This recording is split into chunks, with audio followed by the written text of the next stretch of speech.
Good evening, Church House. This is Daniel Hornsby tuning in with you from Blessed Church House Musical Ministry just to share some good news tonight about Jesus, because that's what we do. And don't forget to subscribe, hit the like and the notification bell so you don't miss a message.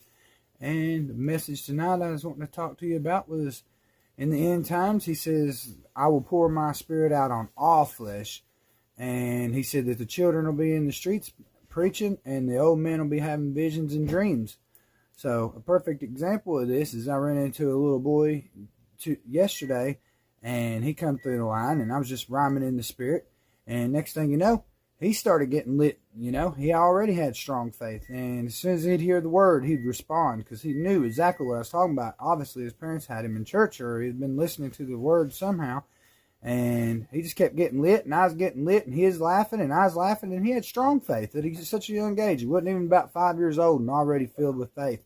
And that's the reason you should teach your children in which way they should go. And if they do go astray, they will come back right on time, because God collects all of his sheep up, And that's the reason I wanted to share this with you. And the perfect example is I was sitting there rhyming, and I was just singing in the spirit, and he was just laughing, and I was laughing, and we was both laughing, and we was just having a great time together.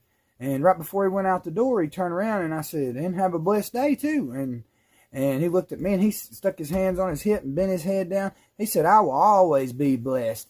And, that's the beautifulest thing ever, seeing little people, filled with the Spirit, And that's what it's all about. And then I watched 2 sermons, too, for example, 2 little kids just preaching on YouTube. And it's amazing what God will do. He'll use anybody. Anybody that seeks and thirsts after righteousness, they shall be filled.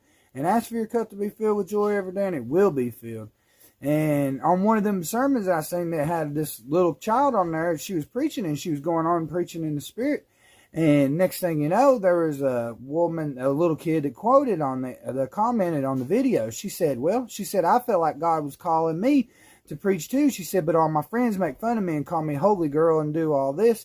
And she said, and I feel like God's telling me just to tell people about him too.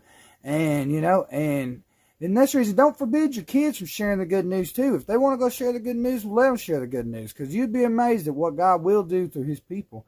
And there was somebody that commented on that comment, and she said, well, only women shouldn't preach, that the Bible forbids it. But if you remember, Mary Magdalene was the very first woman he told to go share the good news as soon as she seen that he was risen, and she thought he was a gardener. He said, woman, go tell the good news, and telling the good news is preaching. Sharing the good news is telling the gospel. And that is preaching. And next thing you know, the woman at the well too, she's another perfect example. He told her to go share the good news. So obviously